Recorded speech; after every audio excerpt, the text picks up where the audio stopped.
कहते हैं रात के सबसे खतरनाक लम्हे होते हैं 3 पतरा पर, जब शहर सो रहा होता है लेकिन कुछ दरवाजे अपने आप खुलने लगते हैं। और अगर आपने उस वक्त उनकी आहट सुन ली तो समझ लीजिए आप कभी वापस नहीं लौटेंगे। बारिश से भरी एक रात थी। सड़कें सुनसान थीं। स्ट्रीट लाइट्स की मध्यम रोशनी पानी के कतरे से टूट टूट कर चमक रही थी। हसन अपने ऑफिस से लौट रहा था। उसके जूते पूरी तरह भीग चुके थे और पुरानी छतरी तूफानी हवा में उलट चुकी थी। जैसे ही वो अपने पुराने अपार्टमेंट की चरमराती सीढ़ियां चढ़ा, उसकी नजर एक अजीब चीज पर पड़ी।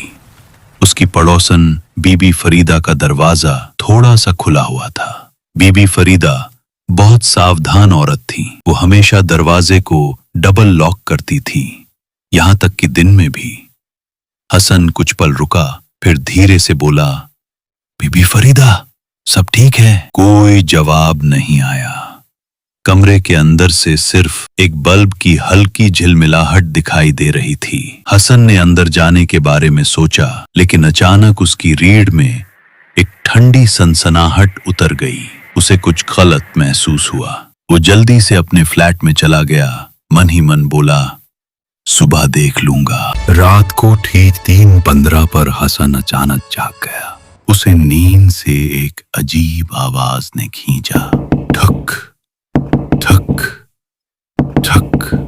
दरवाजे पर धीरे धीरे दस्तक हो रही थी। हसन का दिल जोर से धड़कने लगा। बाहर हवा तूफानी गूंज रही थी, लेकिन अपार्टमेंट पूरी तरह शांत था। उसने घड़ी देखी, 3:15। शायद कोई शराबी होगा, उसने खुद से बुदबुदाया।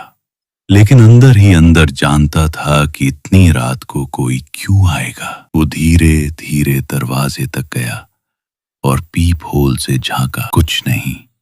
कॉरिडोर पूरी तरह खाली था।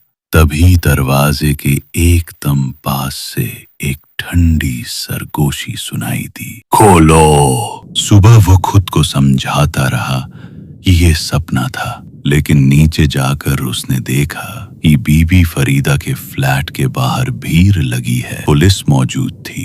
बीबी फरीदा गायब थी। कोई जबरन घुसने का निशान नहीं, कोई शोर शराबा नहीं, सिर्फ उनकी चप्पलें दरवाजे के बाहर रखी हुई थी। अगली रात फिर वही समय, 3:15। धक धक धक धक। हसन का खून जम गया।